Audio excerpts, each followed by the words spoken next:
Thank you. Because the profile of our speaker is already at the platform, I won't go into the detail. I will refer you to go and read, learn more about our speaker. If you have not read this particular profile, check his name online. He's everywhere. He's a well-known person who's going to share insightful knowledge today. So please join me to welcome, as I invite James Abiona to take over from me right now and make his presentation. Mr. James, please, you're welcome, sir. Thank you very much. It's good to be here. My name is James Abiona, and I want to be speaking with us this very evening. I want to thank the leadership of Garden City Premier Business School for bringing me to share this timely topic with us. I can assure you it's going to be a very great time, and it's going to be very transforming, and it's going to be very revelational. Looking at the topic I've been given, it has to do with entrepreneurship that promotes sustainable wealth creation. That's a very good topic. Entrepreneurship that promotes sustainable wealth creation. Let me break it down in a way we will understand it. I can also tilt this topic and call it entrepreneurship that helps you to make, manage, and multiply money. Or let me break it down in other ways that we'll understand. I can call it entrepreneurship that helps you to see a business venture that will give you a sustainable competitive advantage in the marketplace. Let me break it down again. Let me use different words now. I will not even, let me give you another very topic that will not even have to do with that, will have nothing to do with all the words I've pronounced. Getting to see a business opportunity that you will do and everybody wants to buy from you, such that you run the business and your third, fourth generation will still benefit from it. So because I would not like to confuse you, intimidate you with big grammar. So let me start with a story. There was a woman, let me put it this way. It's a real true story. I have a friend, his name is Dokun. And Dokun is a great-grandchild to this woman I want to talk about. That is Dokun's great-grandmother, the mother of his mother. So now, Dokun is a special great-grandchild because he's the only great-grandchild that does not forget this centenary-old woman. The woman is over 100 years when this thing happened. Dokun was a struggler. His mother couldn't really help him. His grandmother could not really help him. People could not really help him. But he's a struggler. And later one day, he got this American lottery. He won the lottery to go to the US. So he was able to secure his ticket. Now he needed some money as his BTA, basic traveling allowance. So we needed about 500,000.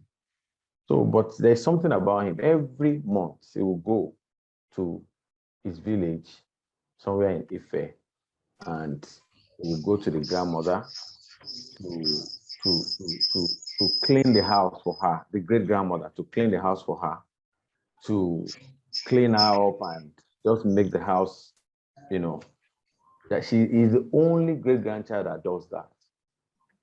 So this very month, just remember he has not gone to the great grandmother. So he quickly went. And when he got there, because he's running late, he's supposed to travel, and the money for his BTA was not forthcoming. So Dokun got there, cleaned the whole house. It wasn't really smiling. It wasn't really so much excited. There's a noise. Can somebody help me?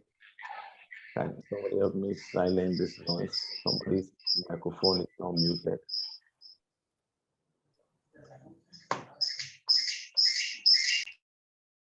Okay, thank you. So, Dokun had to go. And the great-grandmother noticed him that this time around, he wasn't smiling, he wasn't singing, he wasn't so much excited. And as he was doing that, the great-grandmother noticed, but Dokun, what's your problem? He said, "Ma, you can't really help me." He said, "Tell me your problem." The woman insisted, and he now explained to her in a way she will understand that, "Great-grandma, I got a visa to travel abroad, and I cannot have gotten my ticket, but I needed my BT and all that." I said, "How much do you need?" And the great-grandmother said, he kept asking, "You can't help me, great-grandma. Just don't worry, I will sort myself out." I said, no, I'm interested. Tell me. You are very special out of all my great-grandchildren. You are special. I am concerned. What is your problem? Tell me your problem. And he said, you will need about 500,000. They follow me. And then they got into our room, say, "Lock that door." "Yeah, open this mat." Dokun opened the first mat. Say, "Open the second mat." He opened the second mat. Say, "Yeah, dig the earth." He began to dig. He dug, and they found a bag and carried the bag out. And inside that bag was 1.6 million naira. This woman has been trading with kola nuts for over 70-something years. He looked at Dokun and said, "Pick the money you need and return the remaining there. I will soon die. Tell nobody to spend any money on my burial. This is the money for my burial. You are very special. I've not told anyone this. Have you noticed I don't beg anybody for money? Have you noticed that I am self-sufficient? If you give me, I will collect. If you don't give me, I don't beg. I've run this business for 70 years. When I could not work again, I will ask somebody to go for me, to buy for me and sell for me and return the money." This echo, something is echoing. So I want to ask a question before I go with this submission of mine. Which business school did this great-grandmother attended? Which bank did she bank her money? Who was the auditor? Who was the marketer? Somebody run a business for over 7 decades, and the business is sustained, and is telling the great-grandchild, giving him instruction as regard what to do with the money when she dies. Where I'm going is this: the kind of a business we can do, an enterprise that we can do that will promote a sustainable wealth creation, we have to understand certain factors. We need to understand the immediate environment that we are in, so that we will be like a doctor who will first diagnose before he prescribes. You can't come to me if I'm an ophthalmologist now, and then you tell me you have an eye problem, and I just remove my glasses and I give it to you. No, I will first need to diagnose you to know your kind of challenge with your eye before I will prescribe the. So in the spirit of that, this is a post-COVID economy. COVID-19 has happened, and we have seen a lot that is happening, a lot of mergers and acquisitions, a lot of businesses dying, and some businesses are coming up.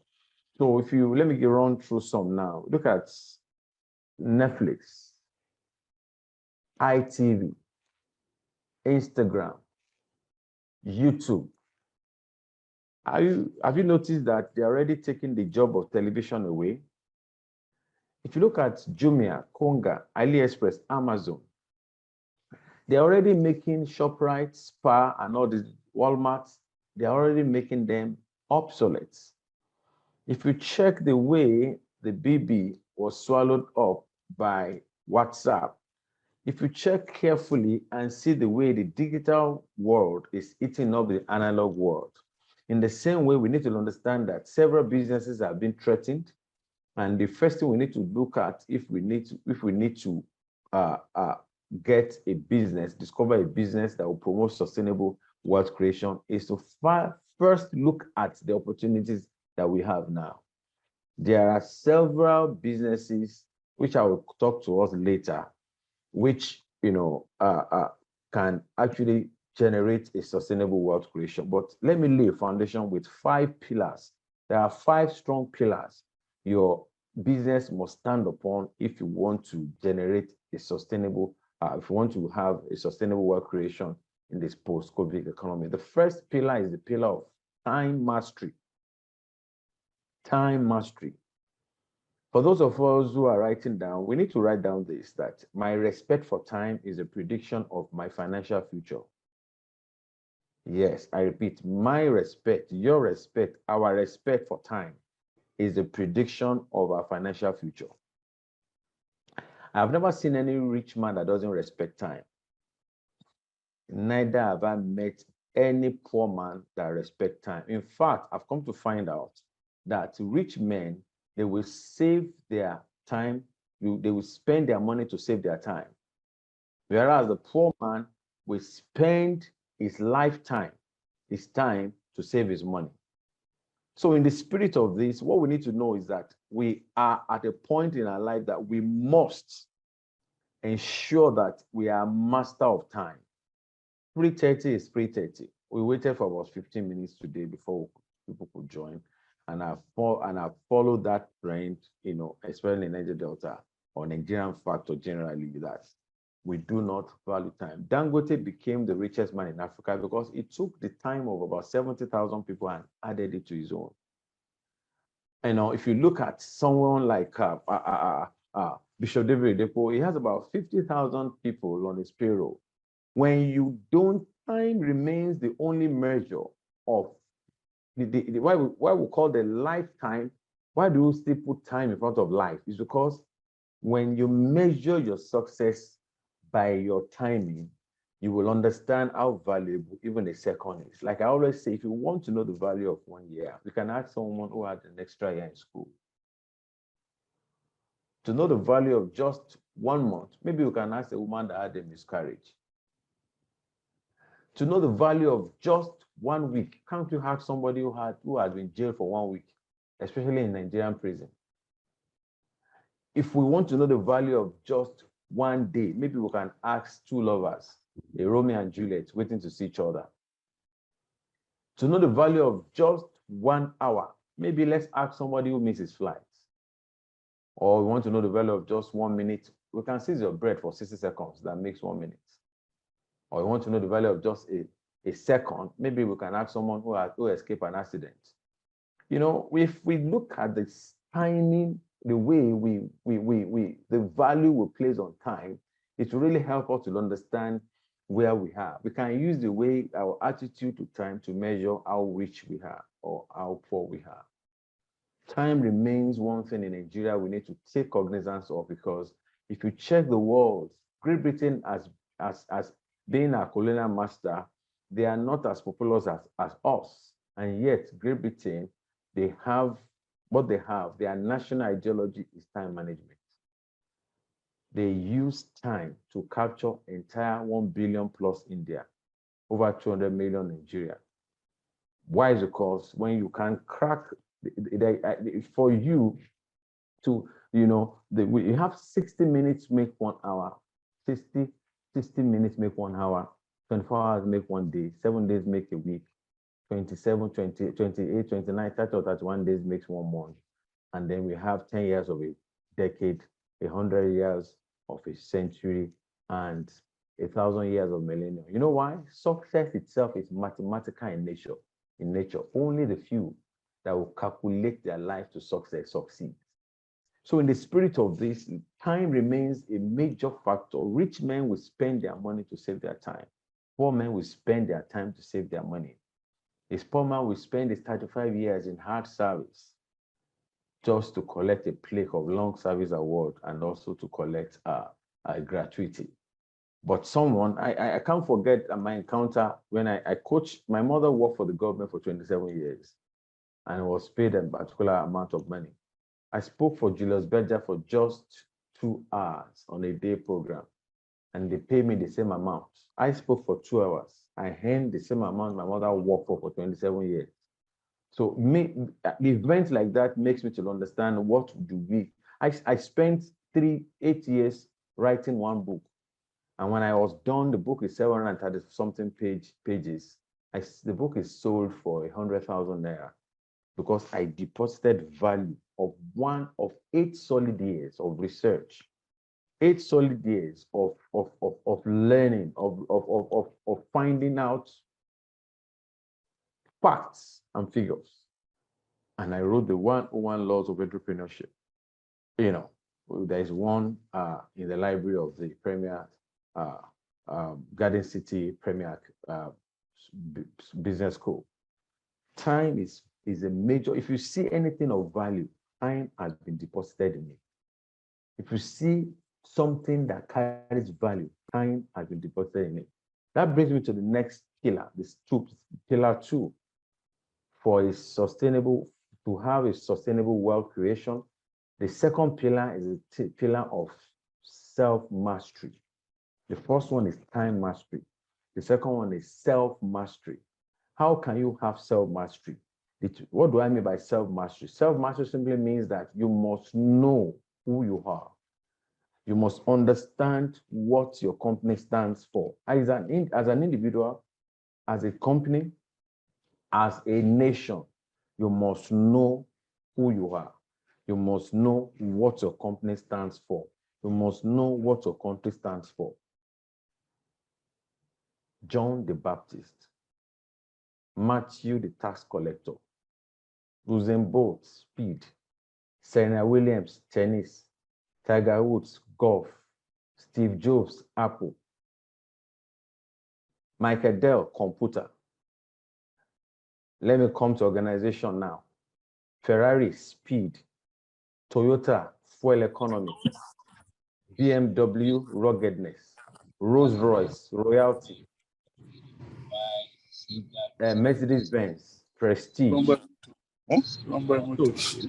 let me go to nations of the world. Israel, security.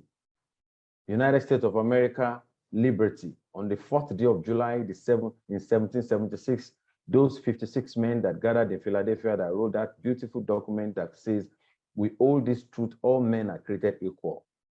And that 57-page book is a book that over 300 million people in the United States of America stands on, represented by the Statue of Liberty. China, reverse technology. Nigeria, don't let us mention what to stand for. But I can assure you, arguably, it's entrepreneurship, not corruption. The new Nigeria is coming. So we can see for a G7 or a G20 country to have, to be a G7 or a G20, you must have what your country stands for. For a company to be successful, it has to have its identity called the corporate identity. For an individual who wants to take a gold medal in the Olympics or who wants to be successful, you must have what you stand for. I mentioned some people I mentioned. So when I mention your name, what will be said of you? If I mention your name now, will people say, the last time he said he was into laundry. I know, later he said he has gone to transportation. The other time he told me, he said he wants to be supplying woods. No, when you cannot, it's better to be a meaningful specific than to be a wandering generality. You see, it's not death people are really afraid of in life. It's to come to the end of life only to find out you never live. Yeah. Identity crisis is the beginning of failure in every business endeavor. I repeat, identity crisis is the beginning of every business failure in the marketplace. We must, as an individual, you must know what to stand for. As a company, you must know what to stand for. For Garden City Premier Business School, we can definitely know fully well it's a business school. MTN, telecommunication, Julius Berger, construction. When we mention your company, what comes to the mind of people? When a company lacks a proper identity, that company cannot last long. It is better to be a meaningful specific than to be a wandering generality. As the going says that jack of all trade, master of none. Very important. There's need for you to understand your core essence. For the lion, it is boldness. For the cheetah, it is speed. For the elephant, it is weight. For the giraffe, it is height. For the eagle, it is vision. For the ostrich, it is speed. So we must really, for the king of the swamp is the crocodile. If a lion tries to swim in the swamp, the crocodile will eat up that lion. For the eagle is the vision that it has. So for entrepreneurship that promotes sustainable wealth creation, we must first understand the mystery of time, the power behind time, and then go ahead and locate core. Understand our core as an individual. The third thing we also need to we need to build if we really want to have is to understand the mystery of apprenticeship. Only successful servants become successful masters. You can't jump at the product. There's a process before a product.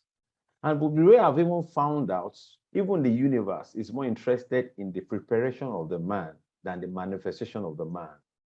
We live in a generation, I came from Abuja, and most people in Abuja, if you see a mechanic, a carpenter, an artisan, 95% of them did not finish their apprenticeship. I've lost about 3 powerful cars into their hands simply because they did not. It is not the beginning of apprenticeship that counts, it is the end. And let me quickly say this, you will never find a perfect mentor. If I talk about apprenticeship, I'm talking about mentoring. There is somebody who had been to where you're going, you need to stand. A lot of people don't want to do that in our age these days. Everybody just wants to be a master, but you can see that Jesus, even that we profess, so those of us who are Christian, it has to be someone like John had to introduce him. For Elisha, he had an Elijah. For a Moses, there was a Joshua. For a Timothy, he had a mentor called Paul.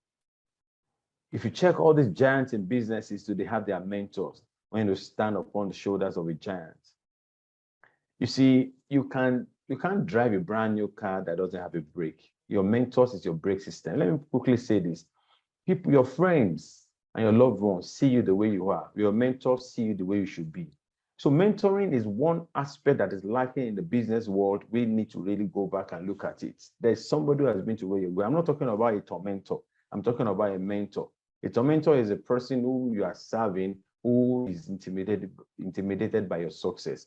But a mentor is a person that people have coached and they are billionaires today. And I am always very excited when I see people I've trained who are far richer than me. You know why? It is a witch that will be angry with the success of his children. So we need to brace people. We have been taught to teach. We have been helped to help. We have been supported to support. We must understand that fact in life that every day as we wake up, we need to impart knowledge. I imagine you are a rich person. You made it so much. I say, sir, I like to learn from you. How did you make it? It's the grace of God. It's the grace of God. You don't say it's the grace. We know it's the grace of God. But the most important thing about that grace is that we must learn to know that as much as we know it's the grace of God, people want to know how that grace worked for you. Grace didn't work in a vacuum. Grace only works when you have a pattern. So there is need. What will you learn in mentorship? You will learn systems and performance measurement. What will you learn in mentorship? You will learn how things will not work because your mentor has had a lot of failures.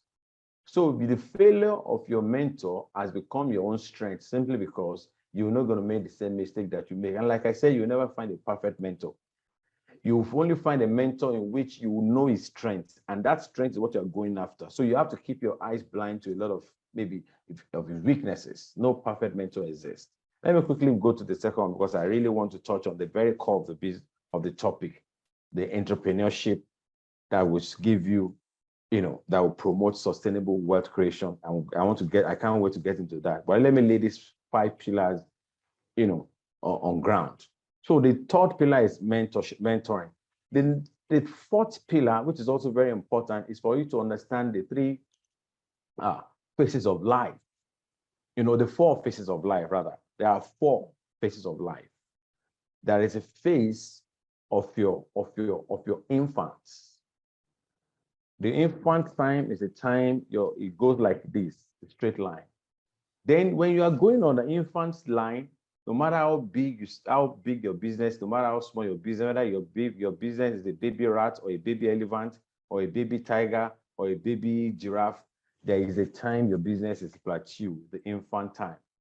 But as you are consistent, giving the business the right attention, giving the business the right details, your business now picks up. The next arrow is the one it picks up like this. That's the growing stage. That's the growing stage. That's the growing stage. At that growing stage, you must remain in a growing stage. But if you throw caution to the wind, you used to hear that time, Omo, super blue, Omo, wash is brighter and it shows. And you used to hear also that be successful, they important, use McLean's toothpaste. Up to now, a lot of us, we still call every toothpaste McLean's. We used to call, why? It's because McLean entered our brain. But McLean made a mistake. They left the growth stage and they just entered into maturity. Maturity is when you see the business plateau. What blocks you, what makes you enter maturity is too much success. When it enters your head and you begin to reduce your attention, you think everybody knows you. McLean did not know that close-up were closing up. Omo did not know that area was closing up with him. Peak did not know that Cowbell was coming behind. And Cowbell had a larger crowd because see the way Cowbell forced Peak Milk into sachet, brought them on their knees. A whole picnic. You know what they used? They used the weapon I'm talking about here. The fourth stage is the dangerous one. That's called decline. Infants, growing, maturity, decline. Decline is sharp, steep like this. Now, there are many indices that will give you a business. I remember when I was doing some consultation for Transcorp Hilton in 2017, in January 2018. I got to that point and everyone, the leadership of the entire Hilton had to stop me. Where are they now? And I told them, you are already at maturity. Maturity is when you throw caution to the wind. Maturity is when you believe a lie that you are the only one there. Maturity is when you stop doing what you are doing when you are in the growing stage. Look at a company like Guinness, over 300 years old, 1756. They are still growing. Coca-Cola is still growing. TM Lewin is still growing. Adidas is still growing. Mary Kay is still going. It's still growing. But you see, a Nigerian business, once we begin to see a level of success we didn't expect, we go for second wife. We go for chieftaincy title. We are in the wedding of everybody as the chairman. We are in every bazaar as the chairman of the bazaar. We throw caution to the wind. We begin to chase girls. We begin to just get distracted. And that's where, if I can ask those businesses, where are they? Halifax Savings and Loans Limited, Transmission Candle, Concord Airline, Sosoliso Airline. Where are they? Where is Savannah Bank? So in the spirit of this, if you see businesses crash, it's not witches and wizards that crashes, that make business to crash. It's to crash. In fact, can I quickly say this? Businesses don't fail, it's people that fail. Yeah. Businesses don't fail. It's people that fail when they lack the discipline of obeying the principles, the iron laws of destiny guiding businesses. Businesses, in fact, let me put it this way for somebody who is writing there, write this down also. You can stumble on money, but cannot stumble on wealth. Yeah, wealth is built through CIA, not Central Intelligence Agency this time, through critical independent action. Wealth is built through CIA. You can stumble on money. You can hit a contract of 200 million and just get a permanent suit for yourself in the hotel presidential. Call your friends for party every day. You can stumble on money. I've seen people who have squandered 1 billion. I've seen people who squandered 5 billion. I've seen people who squandered wealth that will have employed hundreds of people. Oh, I've seen enough damages that people have done to themselves. So you can stumble on money. I'm not doubting you, but you cannot stumble on wealth. Wealth is built. You know why? To be wealthy, you must learn how to make, manage, and multiply money. Money does not, one day, I mean, I have great respect for one of my mentors, Alhaji Dangote. He was asked one day, I mean, I don't used to respect, I used to see him as a privileged Nigerian who had a lot of government backing until I met him outside the country speaking at a very powerful conference. And this man delivered, as in, I was proud that I'm a Nigerian. He spoke so well, and they asked him a question. That's where I'm going at. Do you have money on you? Say he doesn't have any money on you. That he doesn't even know when. I said, in fact, there was a time that he had to just, they were saying he's the richest man. I said, he just got angry, went to the bank and wrote a check, $10 million. He wants to collect it. So, Alhaji, what do you need the money for? He'll give it to me. And he collected the money, put it in his boot, got home, he touched it. Yes, I think it's true, I have money. And he went to put the money back in the bank the following day. So if you really see, we must really stop this local championship. I remember I went to a meeting too to speak, and about 40 big boys, so to speak, in our own town, big boys. They were in the meeting and they were not paying attention to me because they have bigger cars. I didn't go there with a big car with 6 mopo following me, mobile police following me. I just walked in, and by the time they introduced me, I was like, they were just doing what to do. And I said, no problem. Please open your laptop or your phone. Let's go for Google search. Just type your name and say net worth of James Abiono, net worth of Nelson Progress. Just if the internet will not take you back to your Facebook page. But none of us here, we are on the first, none of us made the first list yet. All of us are local champions. So let us respect ourselves and humble ourselves and let us learn so that our life will not end like this. And I made it known in that meeting, you are not rich in your lifetime. You're only rich after when you are dead and your company is making is making more profits, like that of Steve Jobs, who has died well over 10 years, and yet his company made a world Guinness record in 2018 as the first company in the world to turn over $1 trillion. When after you are gone, if you can set your mind to such a benchmark, then you will understand true success. So, and finally, on the fifth pillar, but I won't take us too far before I go into the real core of the day is this. The fifth pillar is called superior intelligence. You must carry superior intelligence. How do I mean? You must understand that excellence is the key of superior intelligence. You must understand how can you secure superior intelligence? How? This is the way you do it. You must endeavor to know everything about one thing and something about everything. You must endeavor to know everything about one thing and something about everything. I'm an entrepreneurship coach. I read so wide. The latest information on entrepreneurship in the world, it's in my tip. And yet that is trying to know everything about one thing. And then I also endeavor to know something about everything. I will not tell you that Messi is playing for Inter Baba. I will not tell you that Serena Williams is playing basketball.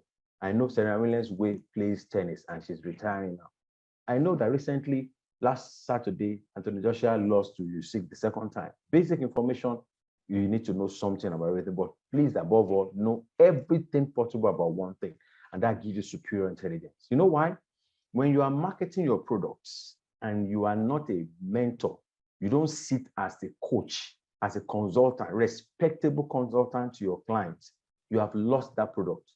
You cannot sell to me what I don't respect you about.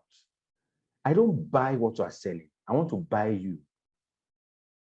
You know, public speaking has been demystified now by some giant like Cosmos Maduka, Ibuka Oshika, because Ibuka Oshika supply all the bulletproof doors, you know, of all the banks in Nigeria.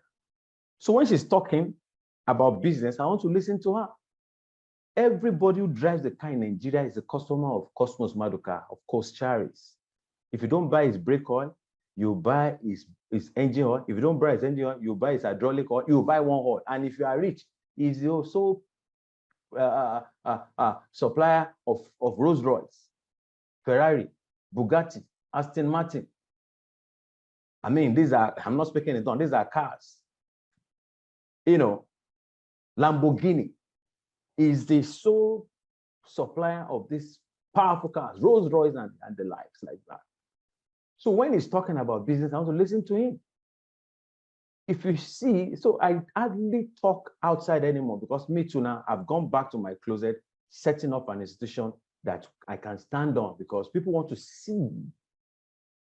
If Mr. Sylvia is talking now, the president of Garden City Business, the Premier Business School, I want to hear Mr. Silva speak. You know why? He has companies. He's a man who has walked the walk. That's why I can talk the talk. I want to, everything Mr. Silva will say, I want to write it down because he's not telling me theories. He's a man who has done businesses successfully. So in the spirit of that, we need to understand, so it's called superior intelligence. You must say what you must say what you have done, because people will see what you are saying when you have done the right thing. So I want to beg of us, these 5 pillars are very important if we really desire to have a kind of entrepreneurship that will promote sustainable wealth creation. Now, let me go into the real thing now. What are the kind of businesses we need to do now that will promote a sustainable wealth creation? Number one, I am looking for somebody, because please, let me write this down for those of us who are listening, who are writing, write this down. This statement is the foundation of the next thing I want to begin to say now. You must learn to destroy competition and make your competitors irrelevant. Let me repeat it. I will say it slowly. You can forget everything I have to say. Anything I will say after this one, you have the right to forget. Anything I've ever said, you can forget, but please remember this statement.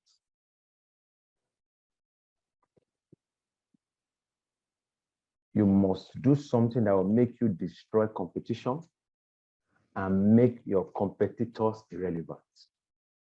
This is the finest time to do something like that. You know why? This is a moment now that businesses are coming that are clearing up other businesses off the way. Look at Zoom now. If I have to organize this conference and we all have to fly into Port Harcourt, lodge in an hotel, pay your air tickets, lodge in an hotel, feed you, and collect extra code. You know how I did a conference for all these over 700 staff of NISA Microfinance Bank. It will have cost them millions, but it only cost me just few thousands, close to zero. And I spoke to every one of them for about 4 hours because Zoom has come to destroy competition and make competitors relevant. The battery is going down. Somebody needs to plug this system. So we must understand that we must destroy competition and make competitors relevant. Are you doing something about it? I don't want to be distracted. Is it being charged? Say somebody please charge this. I don't want to be distracted. Thank you very much. Yeah, you have off the system. Okay, it's on. Okay, please, I want to return me to.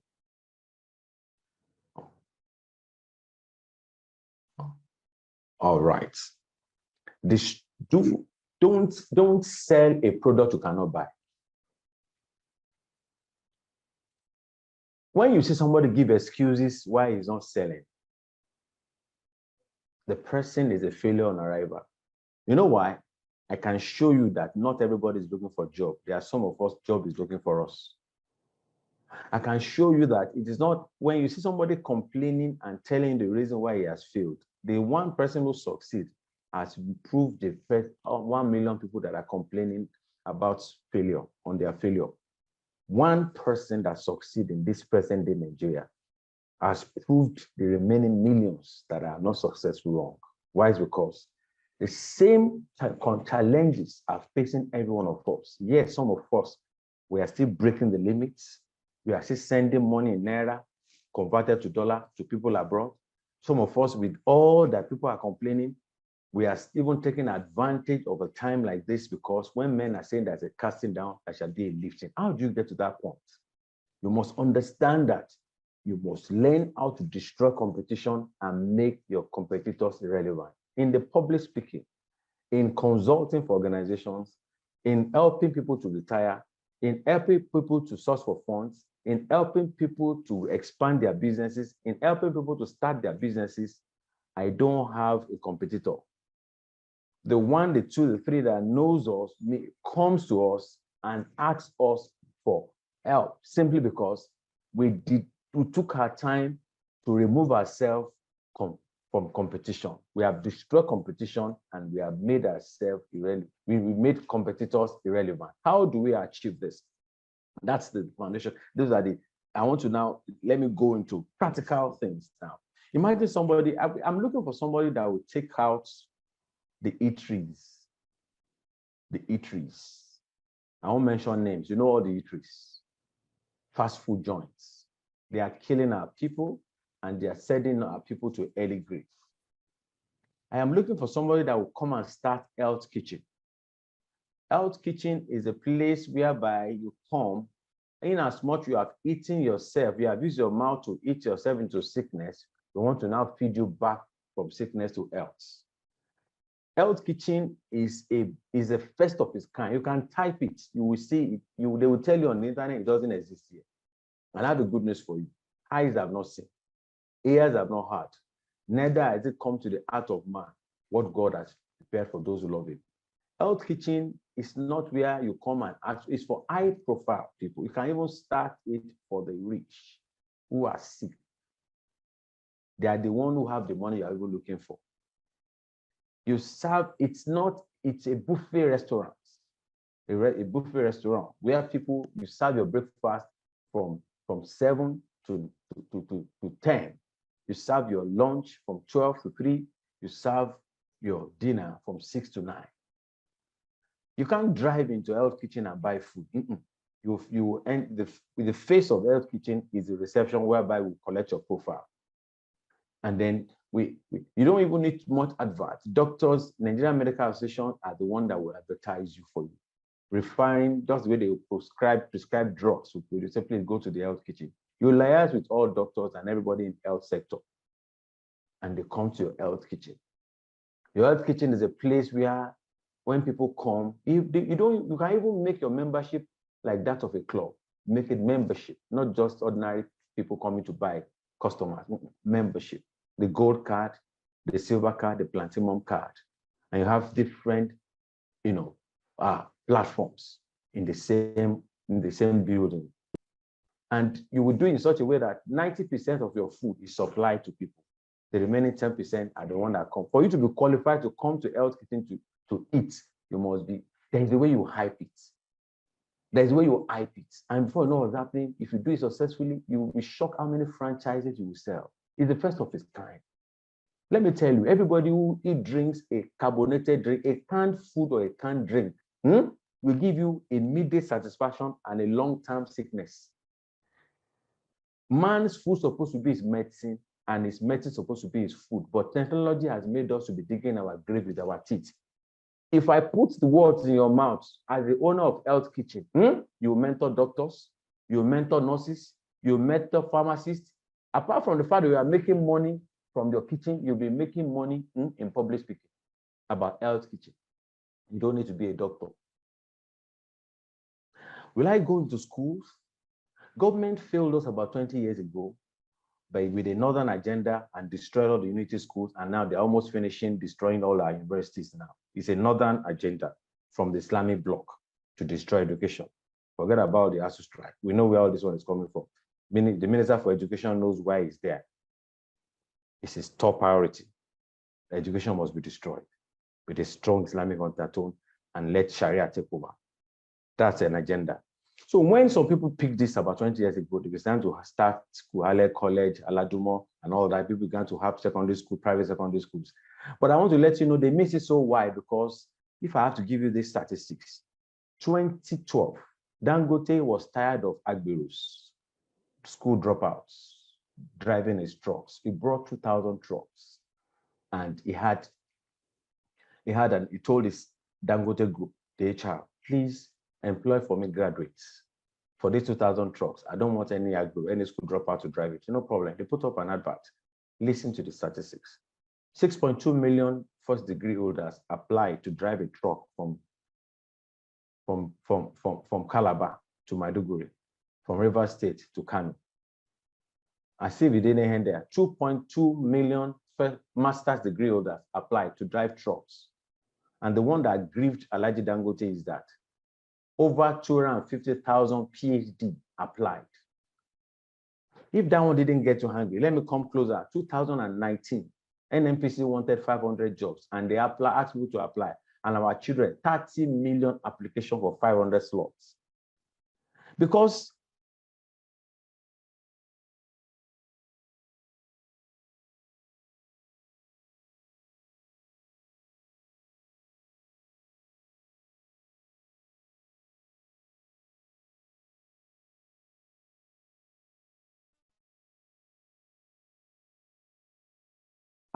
the school owners, the educational derelicts,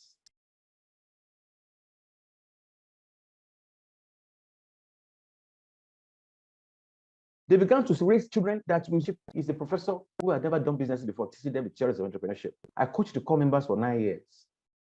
And all I'm seeing is that these children, they know nothing about entrepreneurship. All they just want to do, we don't even know the conspiracy of Great Britain, why they make the A students to just sit in the classroom as an object, as a subject is placed, cram academic theories postulated ages ago, work to earn and never to learn, just read and cram to pass and become a chartered accountant, chartered to account for money he can never earn.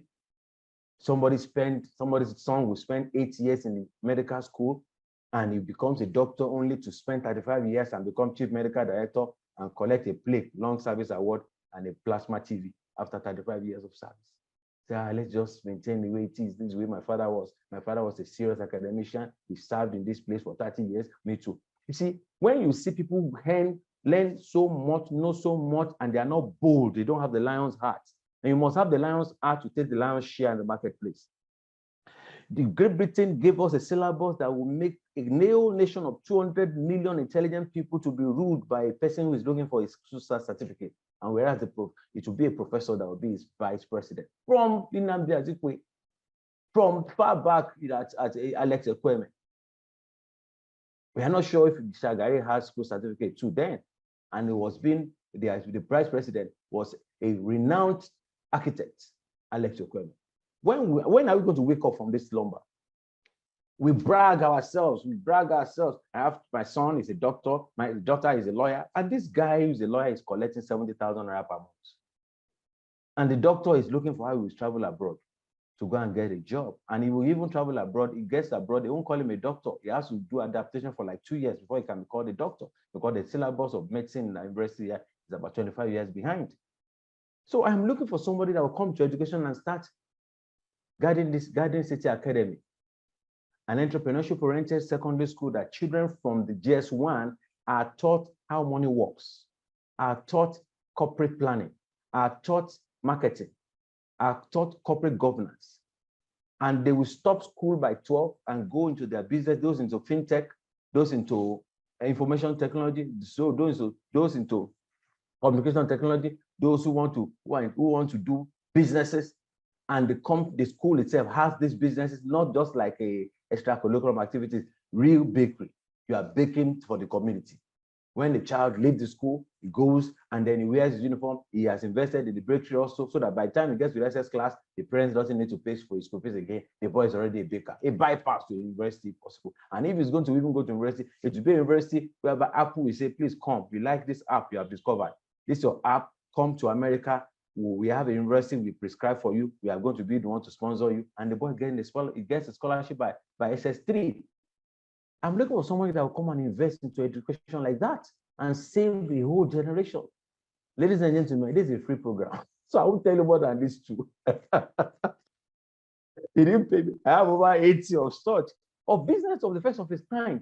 That is, and it pains me, especially for those of us who are Christians. We just think standing on the promises and we are sitting in the premises. When COVID-19 came, God deliberately wants to put me and you in the front. God is global. And he has already given, anytime opportunity comes, it's you who is a child of God that wants you to make the first. I know this is the public, this is the Garden City. I'm speaking now on behalf of Mr. Silver now. He belongs to the same faith as mine, and I'm not going to deny it. I'm a Christian. So it's that's why I'm trying to let us know, for those of, and if you're not even a Christian here, you have an opportunity as a Black man to take your place in the marketplace. The COVID-19 is an opportunity for those who don't have to have, and for those who have to lose. Yes, it's a shakeup. It's called wealth transfer. So I want to ask a question. Before COVID-19 and after COVID-19, are you richer or poorer? We must choose our language at such a time as this and make sure that in the middle of all this, it's your finest opportunity. This is the finest time to be rich. This is the finest time to make it, to gain, to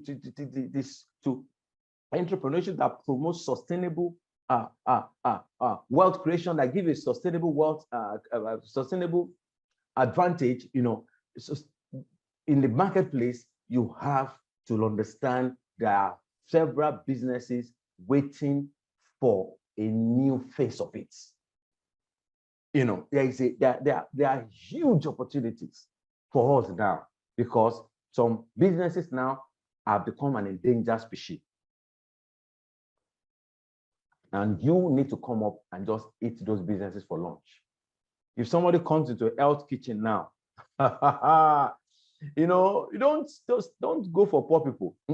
Go for the rich who have used their mouth to dig their grave. If you start from this Port Harcourt alone, I can assure you there is a flood of over 1,000 people that you can really have as your clients for the health kitchen. You don't need to have master's degree or first degree in food technology. Because if I have to say that, in business ownership, you can never see a petroleum engineer become the MD, the group MD of Shell. You can never see a petroleum engineer becoming the group MD of Total. The people who become MDs are because for you to be, you know, for you to be a leader, you don't need too much of a technical skill. For a junior officer, you need about 80% of technical skill and 20% of leadership skill. For a middle class, you know, because if you look at organization, we have the corporates, we have the management, and then we have the operations. So for you to be in operations, all you need is 20% leadership and 80% technical skills. But for you to be for the management level, the middle one, what you need about 40% leadership skills and yet 60% of technical skills. But for corporates, ladies and gentlemen, you need 80% of leadership skills and 20% of technical skills. 80% of leadership. You know why? As the head of the organization, you have several departments. You have people in the accounts, you have people in the HR, you have people, you know, in the marketing, you have people in research and development. So you can't be a jack of all trades. What you need at that level is ability to control the nerves and to understand the dynamics and the invisibility of that business organization in order for you. This is not corporate governance class now. Don't let me enter into that. But, you know, I think I need to slow down now and maybe entertain questions. I don't want to bug us with several, and then that even gives an opportunity to invite us to my masterclass that will be coming up on Saturday. It's for 100,000 from 10 o'clock to 5 o'clock right here in my office at 11 in Zimero in OGRE here. I will be so much glad to have you. Then you see me in my full strength on Saturday from 10 a.m. to, I think the flyer, you see it on your platform. You know, so let me just stop here. I mean, perhaps entertain questions. I don't want to give us an information overload. Thank you very much. So can we have questions? Yeah, Okay. we can hear you, sir. We can hear All you. right. We can Can I have questions? I don't want to give us information overload. I hope I've convinced you and I've not confused you in these few minutes I've been sharing with you. Is there any question? Absolutely. Personally, I would say the class, and good afternoon, everyone. My name is Onyebuchi Odianjo. Personally, I would say it was very insightful and very simplistic, very straightforward. And whatever questions that I had, I think while teaching, you had addressed everything. Thank you so much, sir. Thank you, sir. My pleasure. Thank you. Thank you. Yeah. Okay. Any other Yeah, person? good evening, sir. Thanks Good for this. My evening. name is Onyeka Chiedu.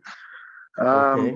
Quick question. I kind of I was actually on that meeting, kind of stepped into this, and I came in just when you were giving the 5 pillars for, I think, well, that's for wealth creation. I joined on the 5th one, very sound, where you talked about the fact that we need to have loads, be knowledgeable as far regards know everything about everything about one thing and know a lot about something about everything.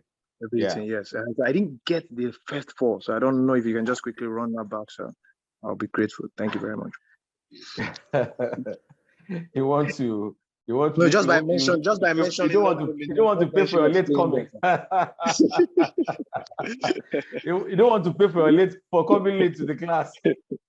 Sorry about that, sir. Thank you. I started with time. I said your respect for time. I talk about time mastery. I said your respect for time is a prediction of a financial future. And I said rich men will spend their money to save their time. Poor people will spend their time to save their money. We must really understand that time is the secret of greatness. The second one is, I said, self-mastery. It is better for you to be hated for who you are than for you to be loved for who you are not. It is better for you to be hated for who you are than for you to be loved for who you are not. That is, you must understand your core. The lion has his boldness. The giraffe has his height. Ferrari has his speed. Toyota has his fuel economy. BMW has his ruggedness. China has his reverse technology. Great Britain has its time management. America has its liberty. That one word, whether it's as a company or as an individual or as a nation, you must have, if it's a company, you must have your corporate ideology, what you stand for. If it's an individual, you must have your personal philosophy. And if it's a nation, you have your national ideology. You must know what to stand for. And I went to the third, the third one was apprenticeship. I said, successful servants become successful master. That we need to understand that there is need for us to learn from someone, to sit upon the shoulders of those who have gone ahead of us. I talk about mentorship. And then the fourth key was the fourth key was what did I talk about? The fourth key. I think the very last one is superior intelligence. So those are the third one. I can't pick that. I speak extemporaneously. I think I remember the fourth one shortly. But the first one, time. Mentoring. Mentoring. Mentoring is the third one. Then superior intelligence is the very last one. So I think the fourth one is what is missing now. But I will surely remember before the class ends. So time mastery, know your core essence, go for mentorship, then superior intelligence. So which other question is out there? Let me.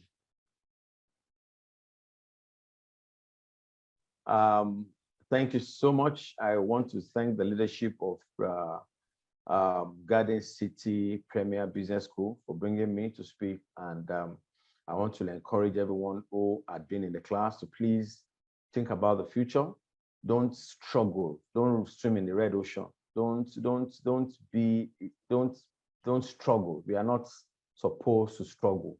We are supposed to take our time. Like I always tell people, if you don't know how to beg men, do something that will make men beg you. Don't sell a product at the mercy of man. Make sure you have gotten to mastery before you come out. Let your product be sought after the way people seek for Rolls Royce. They don't advertise Rolls Royce. People, if you need Rolls Royce, you know where to go. They don't beg people to buy Ferrari. They don't beg people to buy Aston Martin. They don't beg people to buy Bugatti. They don't beg people to buy Rolex. No.